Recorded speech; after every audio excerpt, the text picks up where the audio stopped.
Hello everybody, this is Jörg once again from YouTube channel Joggler66, and today I will do another reading from the book Rulers of Evil, as we have done already some of the other chapters up until the 11th. And as I told you when I left off at the end of chapter 11, the next one will be a very, very interesting and surely not to miss chapter of this book. It is called Lorenzo Ricci's War. And when you know a little bit about the founding of the United States of America, and excuse me, I haven't even read it yet, this chapter, I am very sure that this will lead up to explain to you in plain words what the American Revolution was really about, how the Jesuits were involved from much earlier than 1776 to make sure that when they push their agenda for a United States of America nation and the independence of that nation from at that time Protestant England, to tear it apart like it was described in the book that Walt Stickle has called his website after, Grand Design Exposed. So before I will even start reading Rulers of Evil, I will read to you a little excerpt from the book Grand Design Exposed. So the part I'm going to read to you comes from the pages 326 through 329 from the book Grand Design Exposed from John Daniels. And it reads as follows.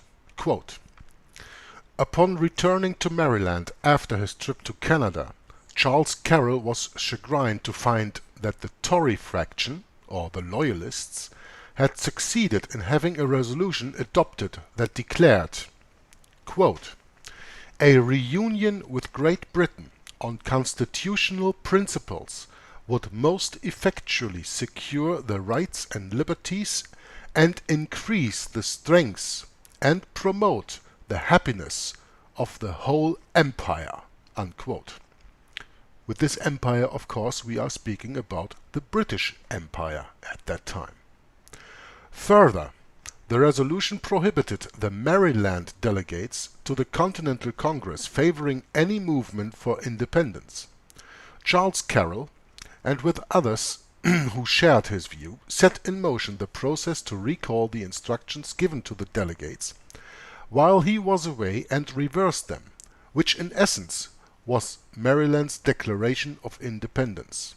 This was the work of Charles Carroll, and as a reward he was immediately elected a delegate from Maryland to the Continental Congress. End quote. So this will give you a little bit more insight when I now start reading chapter 12 of Rulers of Evil, called Lorenzo Ricci's War.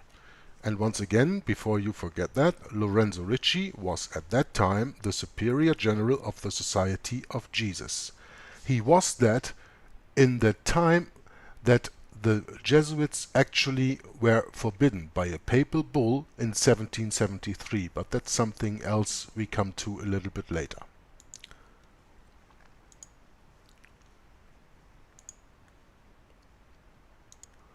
Okay, I'm gonna start reading now in chapter 12. Lorenzo Ricci's strategy of dividing the British imperial system can be discerned in events occurring as early as 1752. In that year, Catholic interests in America were rather poorly managed by the Congregation for the Propaganda at Rome, depending upon a tangle of ambassadors, or nuncios, and intermediaries in Madrid, Paris, London, and Brussels. The Jesuit mission was to consolidate these often adversarial parts into a dynamic and independent whole governed directly from the mind of the Black Papacy. Now, in 1752, the Society of Jesus was brilliantly powerful, and had been so for nearly a century. Most statesmen, a fine Jesuit historian has written, reckoned that the society was a major force in politics, an international great power acting primarily for its own interests." Unquote.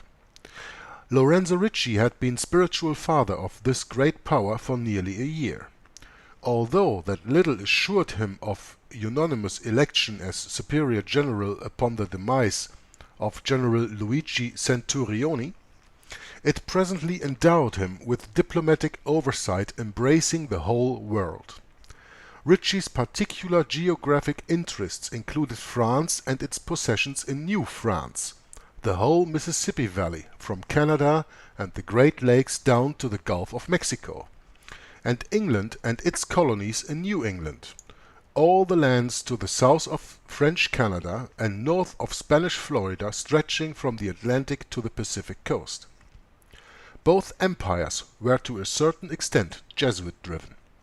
Great Britain was run by the Catholic loathing system of Freemasonry, whose highest adepts obeyed the revered quote-unquote unknown superior, which you have learned already by reading this book, who this unknown superior was. France was run by Louis XV, who obeyed the same superior through his Jesuit confessor, Père de Sacy. De Sacy's good-natured ministry reduced the king's dinner on a strict fast diet from 8 courses to 5, and limited his wine consumption to 3 glasses per sitting. Now, Sun Tzu wrote, quote, "I demand the art of making enemies move as one wishes. Those who possess the admirable art know how to arrange their men and the army they command in such a way that they make the enemy come toward them whenever they judge it appropriate. They know how to make generous gifts when appropriate, even to those they wish to conquer." Now, I'm gonna interrupt right here with this sentence. They know how to make generous gifts when appropriate, even to those they wish to conquer.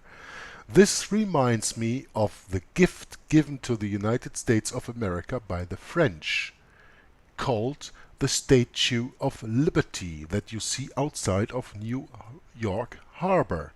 And we all know that that Statue of Liberty is the same as that liberty that is sitting on the dome of Capitol Hill in Washington. But I think this is quite interesting to read Sun Tzu right here to say, quote, "They know how to make generous gifts when appropriate, even to those they wish to conquer." Unquote. Something to think about, right? Okay, Sun Tzu goes on to say, "They give to the enemy and the enemy receives. They abandon things to him and he comes to take them. They are ready for anything. They take advantage of any circumstance. They do not fully trust those whom they employ, but choose others to be their overseers. They do not count on their own strength alone, but use other means which they believe can be useful to them. They consider the men against whom they must fight to be stones or pieces of wood, which they have been asked to roll down a slope. You, therefore, who are commanding an army, must act in such a way that the enemy is in your hands like a round stone that you have caused to roll down a mountain 1,000 paces high. Thus it will be recognized that you have power and authority, and that you are truly worthy of the position you occupy." Unquote from Sun Tzu. Lorenzo Ricci transformed British and French colonial personnel into roundstones by creating a crisis between their conflicting imperial claims to dominion in North America. In 1752, his spiritual fatherhood directed French soldiers and their Indian allies to destroy the important British colonial trading center on the upper Great Miami River. Then followed the plundering, capture, or killing, not murdering, but papally absolved extirpating of every English-speaking trader in the upper Ohio Valley that the French and Indians could locate. Although these lands were legally British, dating from a grant to Virginia by King James I in 1609, the important Virginia families failed to emphasize that the misfortunes of explorer inhabitants in such remote and undeveloped wilderness. But when, toward the end of 1752, the Virginia government granted an additional 1,500,000 acres of Ohio Valley land, empathies burst into bloom. Suddenly the Virginians had something to lose, and it was being lost to a band of Roman Catholics and their Indian converts. In 1753, French engineers constructed a chain of forts connecting Lake Erie with the Ohio River. The governor of Virginia dispatched a small militia to confront these Catholic trespassers. Leading the militia was a recent initiate into the Fredericksburg Masonic Lodge, 21-year-old Major George Washington. Washington warned the garrison at Fort Le Boeuf that it was illegally occupying Virginia real estate, quote, so notoriously known to be the property of the Crown of Great Britain, unquote. He read aloud the governor's demand that they depart. The French ignored him, and he returned home. Despite a clear indication that the French intended not to concede to the governor's demands, Virginia encouraged the Ohio Company to build a palisaded fort at the fork where the Allegheny and Monongahela rivers join to create the Ohio River, where Pittsburgh now stands. The government pledged Virginian troops to support the venture. Construction began in the spring of 1754. Almost immediately, French and Indians descended upon the tiny crew of woodcutters and carpenters and overwhelmed them. By the time Washington, now a lieutenant colonel, could reach the scene, he was forced by Catholic firepower to fall back to Fort Necessity. Here Washington surrendered on July 4th. Interesting day.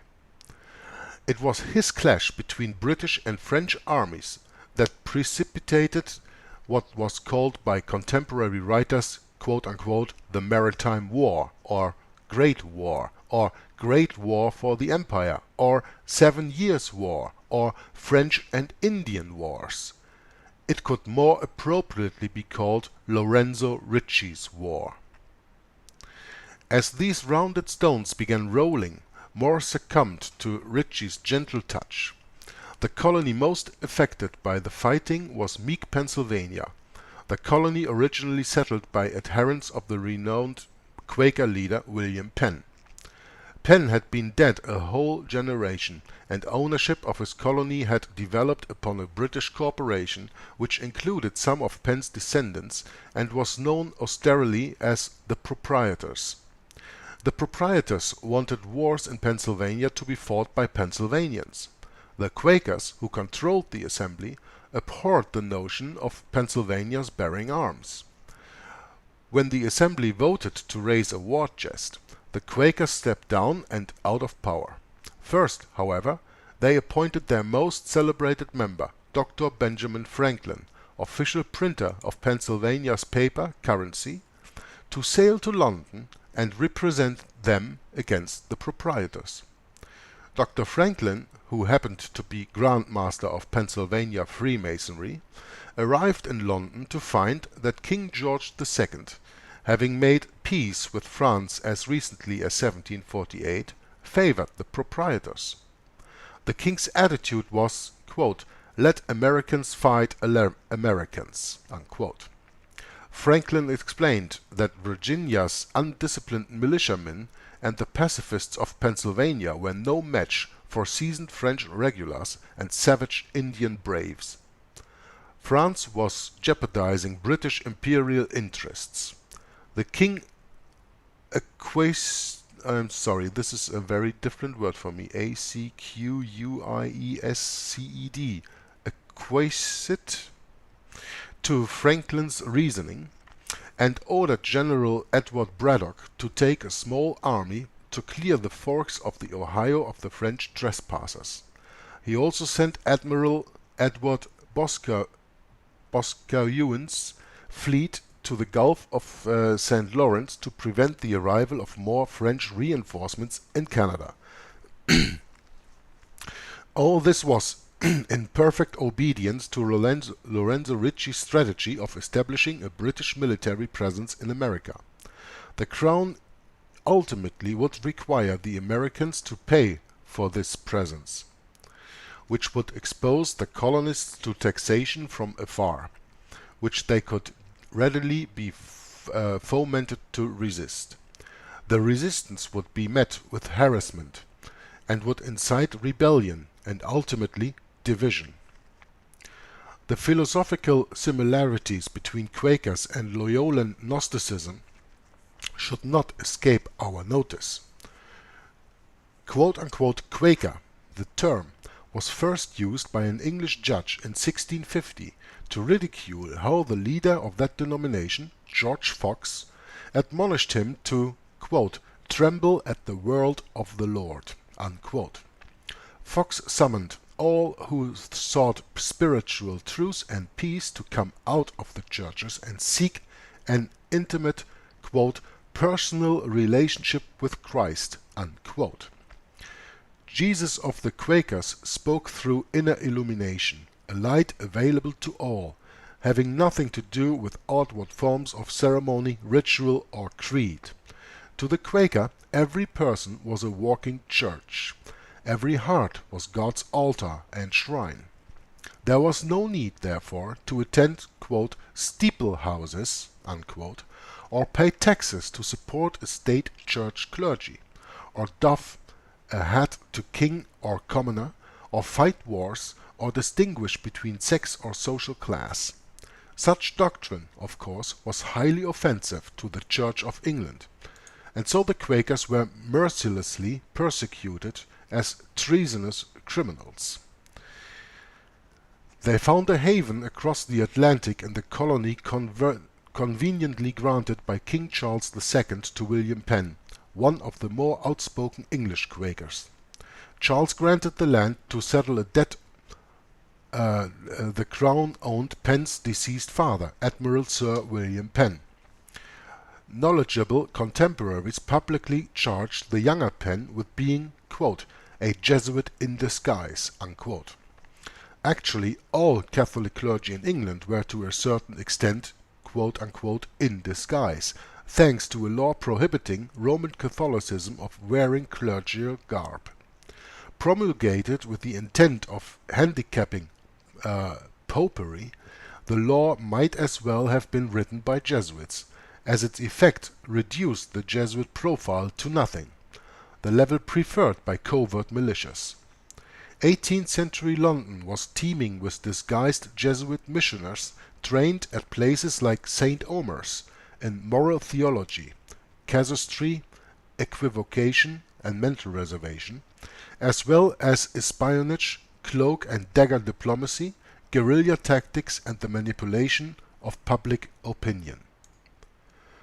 William Penn's, I guess that is, higher education began at Cardinal Wolsey's endowment for the furtherance of papal supremacy, Christ Church College at Oxford. Before completing Oxford, Penn was sent by his father to the small University of Saumur, France. Penn left Saumur by an accomplished propagandist less interested in achieving. I'm going to read that sentence again. Penn left Saumur and an accomplished propagandist less interested in achieving specific biblical objectives. Between brackets, much reading is an oppression of the mind, he would later advise his children. Brackets closed. Then in establishing illuminated social justice through reason and natural understanding. His most influential work, the pamphlet quote, No Cross, No Crown, unquote, published in 1669, agitated for Quaker separatism.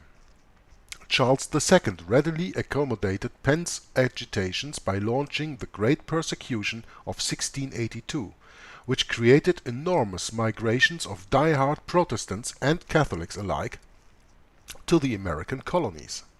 If Penn was not the Jesuit he was believed to be, he was at least a rather superior Jesuit product.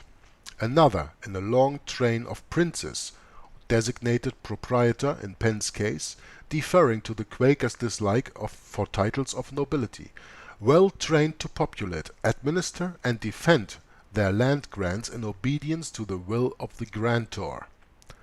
So what gift is that when you have to do something for it, right? Penn's example, and Franklin's after him, inspired Franklin's esteemed Masonic brother Jean-François Arouet, better known as Voltaire, a founder of the Enlightenment, to memorialize Quakers as the noblest kind of born-again European. Yet well-informed Englishmen saw neither Quaker nor regeneration in Penn's curiously compromising friendship with James II, who succeeded Charles II in 1685. What possible league could a Quaker have with a king? Worse, a king converted to Roman Catholicism by Jesuits. Certainly no true Quaker could have written Penn's charter from the city of Philadelphia, which amounted to his gift of that estate to the Church of England. In the charter's preamble, Penn states, quote, "I have, by virtue of the King's letters patent, under the Great Seal of England, erected the said town into a borough, and do by these presents erect the said town and borough into a city." Unquote. The name city in every case signifies the location of a bishop's see, S-E-E, the seat of his authority, from the Latin sedes, and the territory under his supervision. No place in England was called a city unless governed by a bishop, as in the see of or city of Canterbury, see or city of York, see or city of London, of Bath and Wells, of Bristol, of Salisbury, etc. With the Philadelphia Charter, Penn erected for the persecuting Church of England a nearly invisible mechanism for recycling the very victims of its persecutions. Indeed, Penn's last will and testament, which became effective with his death in England in 1718 at the age of 74, turned all Pennsylvania into the same mechanism with these words, quote, "The government of my province of Pennsylvania, and territories thereunto belonging, and all powers relating thereto, I give and devise to the most honorable the Earl of Oxford, and Earl Mortimer, and their heirs, upon trust, to dispose thereof to the Queen, Anne, or to any other person, to the best advantage and profit they can." Unquote. With a stroke of Penn's quill, the children of the Quakers who had followed him out of the Church of England were literally given back. To become free of this bondage, the Quakers were obliged to align themselves with the Church of Rome, at least the Black Papacy. This alliance was facilitated by Benjamin Franklin, whose political career was built on defending the Quakers' interests against the proprietary heirs, which were the Church of England. Against this common enemy, Franklin and the Quakers united, knowingly or unknowingly, with the designs of the Roman Church militant. While these stones rolled unstoppably toward their objective, Jesuit General Luigi Centurioni died. Early in May of 1758, the General Congregation arrived at Rome to choose his successor. On the last day of the month, the congregation unanimously elected Lorenzo Ricci, the Society's spiritual father and secretary, as its 18th Black Pope. Ricci, a professor in philosophy, theology, and the classics at the Roman College, was known for his patient, placid nature, his even temper. He inherited an organization in remarkably good shape. The Latin American missions were flourishing. A mission had just been established in Poland. Everywhere the schools and colleges were prospering. In the natural sciences, Jesuits were counted among the world's leading authorities. Their presence in economic and secular government has never been more imposing. As the papal nuncio to Vienna stated in a letter to his superior at the Vatican, quote, "The Jesuits have the upper hand over everything, even the most prominent ministers of state, and domineer over them if they do not carry out their will." Unquote. But the Society's legendary power could hinder Catholic activity in the Protestant missions. To defeat Great Britain without a battle, Lorenzo Ricci required the abilities and resources of an important Maryland family, the Carrolls. The three Carroll sons, Daniel, John, and their first cousin Charles, all now in their 20s, had been trained in Jesuit warfare at St. Omer's, at St. Omer's. I'm sorry, at St. Omer's, and there was a full stop. And if you want to know anything more about this training, then I really advise you to follow the reading that Tom Friess does at this moment.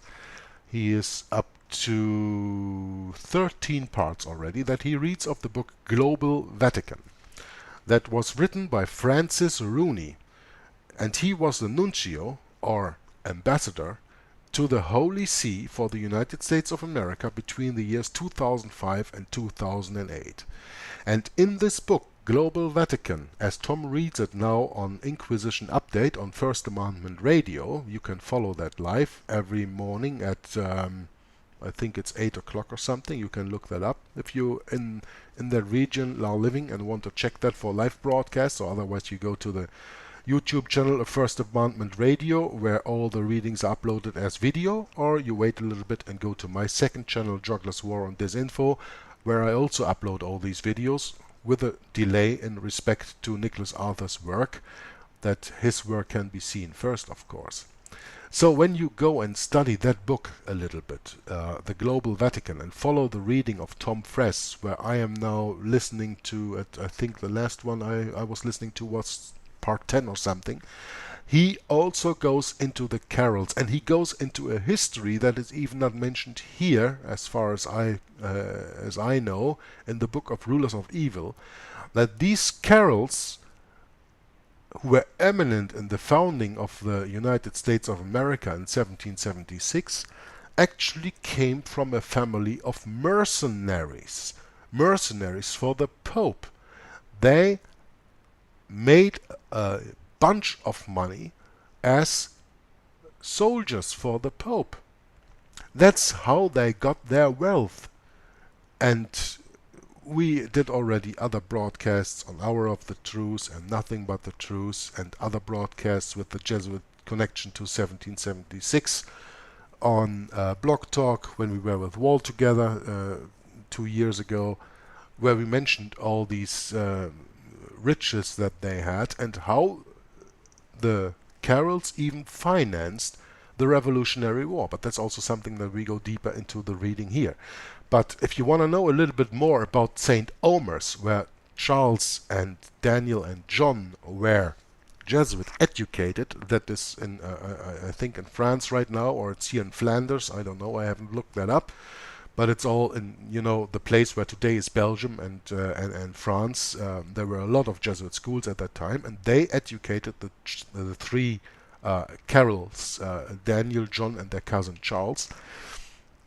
And if you want to go a little bit deeper into that, then really advise you the reading of Francis Rooney's Global Vatican, where he's a Catholic, probably even a Jesuit educated one, explicitly explains the role of the Carrolls that is so hidden from your, let's call it, official history, from the history you are not supposed to know. Well, the history you are taught is what you are supposed to know, and the history that you are not supposed to know is the one that I am reading here, and the one that Tom has been reading with a lot of books over the years on First Amendment Radio, on Inquisition Update, and is reading right now with Global Vatican. So there you see how it all intertwines, right? Okay, I just wanted to give you that advice to go there and you know, it's not only listening to this book and reading this book, you also have to do a little bit of your own study. So I'm going to give you that advice to go in that direction, and then you will certainly have a much better picture of the whole history that I'm reading here and that Tom is reading over there. When you put these two or even other information that you gather yourself together, you will have a much better view on the reality. So the three Carroll sons, Daniel, John, and their first cousin Charles, all now in their 20s, had been trained in Jesuit warfare at St. Omer's. John was teaching there. Charles was studying law at the Jesuit college Louis le Grand in Paris, about to undertake further studies in London's Inner Temple. Of Daniel's activities between 1753 and 1781, very little is known. What is well known is that the Carroll's lads were among the wealthiest Americans alive. The mother of Daniel and John, Eleanor Darnell, claimed direct descent from the Calverts, the owning family of original Maryland. She had come into possession of much of the land that Daniel would transfer to the District of Columbia.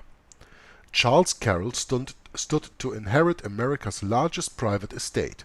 Later, John Adams would label him America's richest citizen. Lorenzo Ricci could not win his war without the overt participation of the Carrolls, but New England was virulently Protestant. What Protestant leader would stoop to cooperate with devout Roman Catholics schooled in trickery by the all-powerful Jesuits?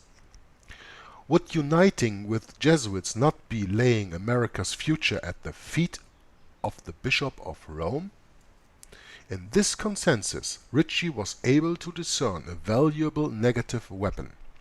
If the stones of envy and hatred were given a gentle nudge, their own weight and momentum could spectacularly blast the Society of Jesus to smithereens.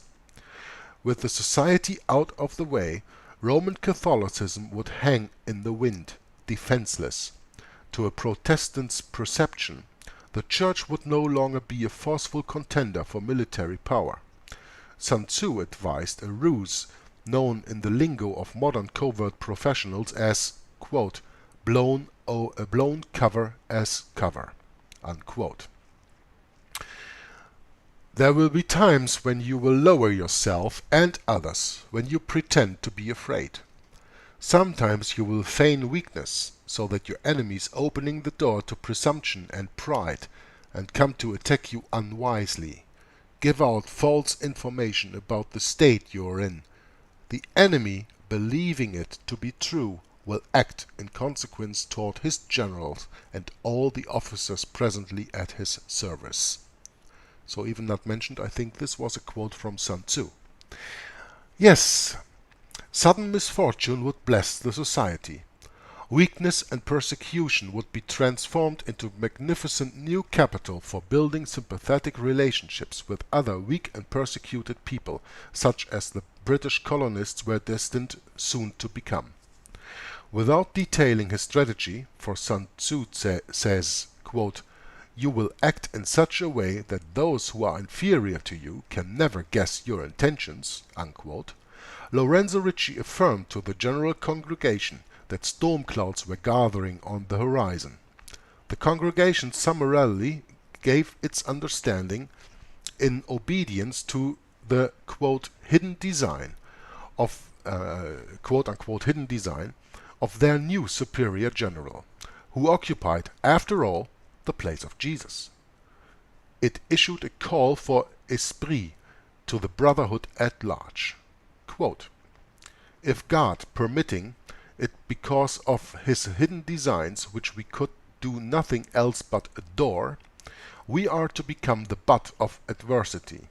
The Lord will not abandon those who remain attached and united to him. And as long as the society is able to go to him with an open soul and a sincere heart, no other source of strength will be necessary for it. Unquote.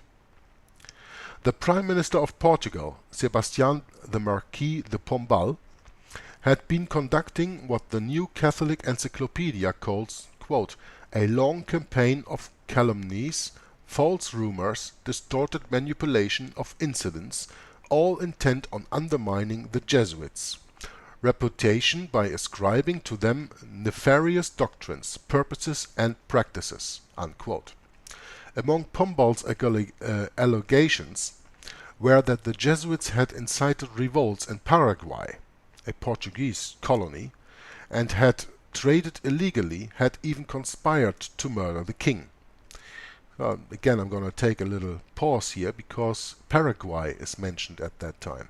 Among Pombal's allegations were that the Jesuits had incited revolts in Paraguay.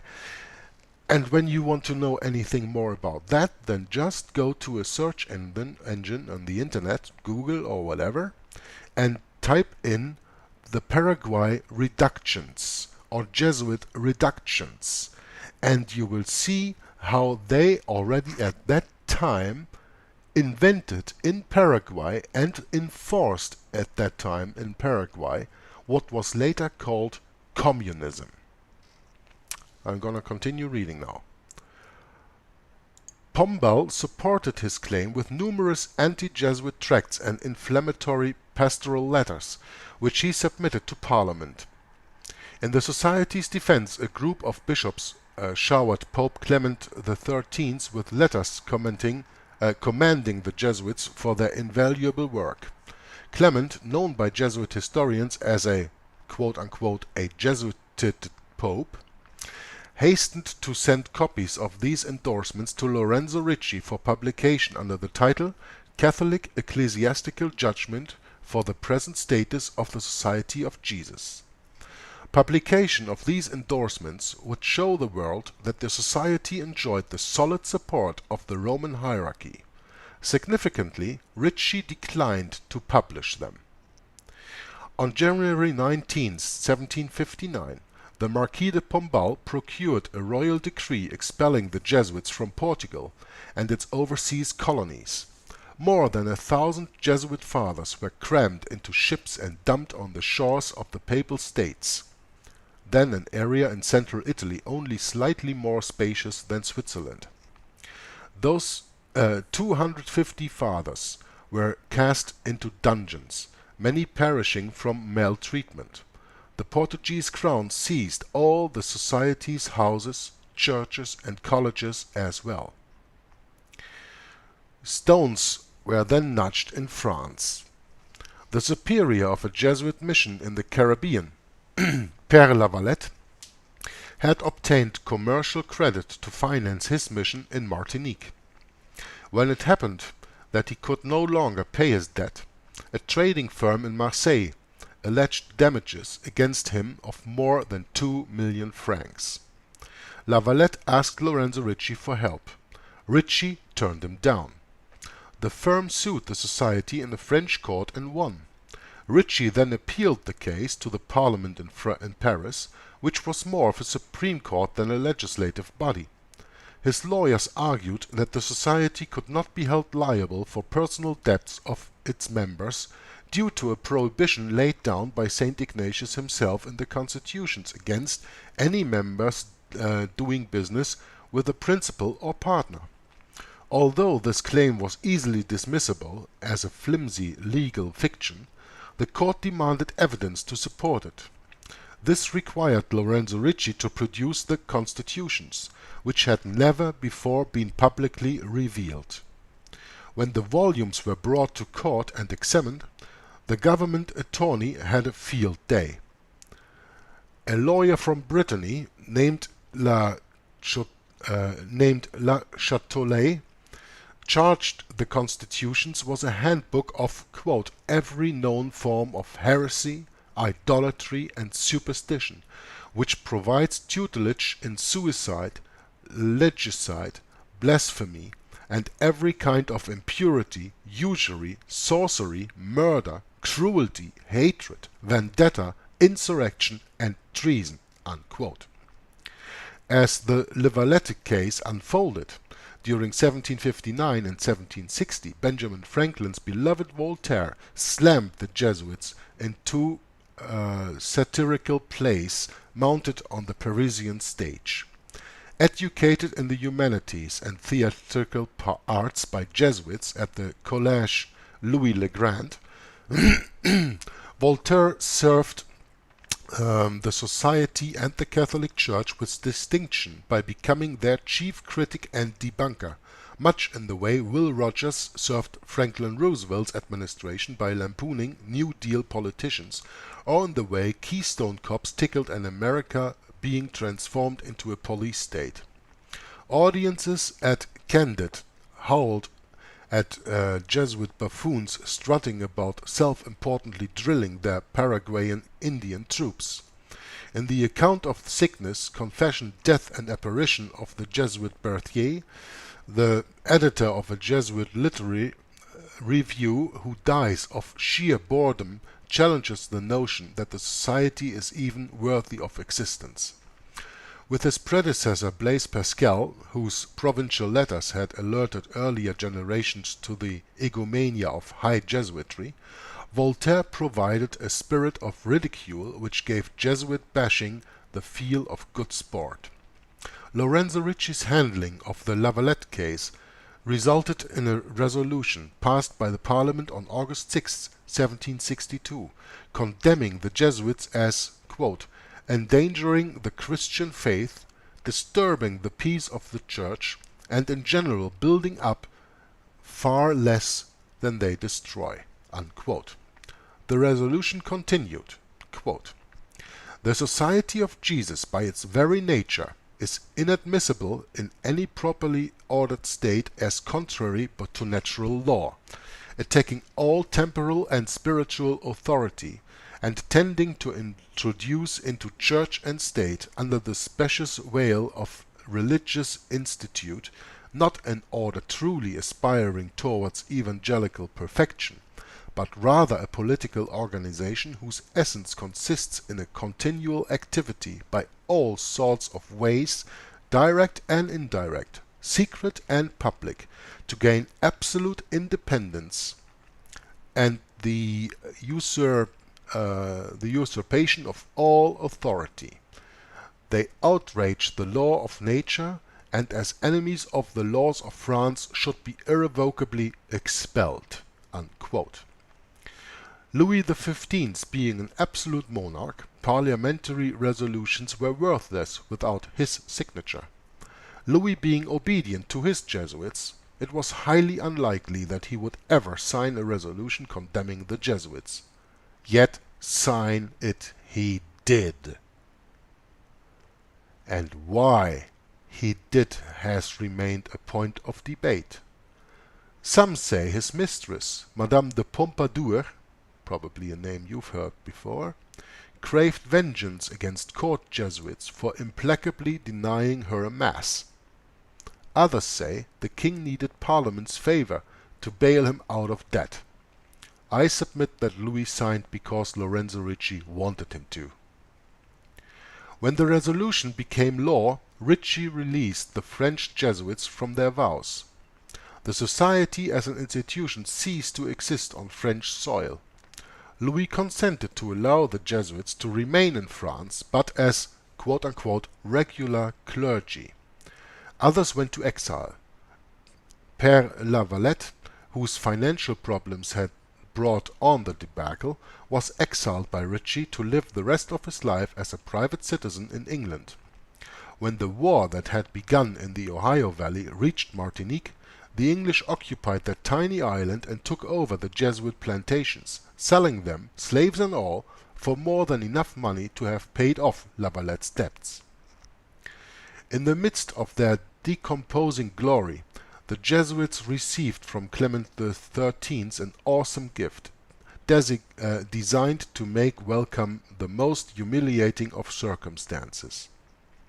This was the Mass and Office of the Sacred Heart, with its icon of a realistically bloody heart plucked from Christ's ribcage and ignited by an eternal flame. So, I will stop reading here from chapter 11 of Rulers of Evil, Lorenzo Ricci's War, because we've come to almost 45 minutes, and because we will be uploading this also on Blog Talk, we are restrained to 45 minutes, so I keep that in account. I hope that you've had a wonderful time doing this reading of the first part of chapter 11, or chapter 12, sorry. Chapter 12 of Rulers of Evil, and I will continue in the next session. Until then, I thank you very much for watching, for listening, and wish you all a nice day. God bless you, and bye-bye.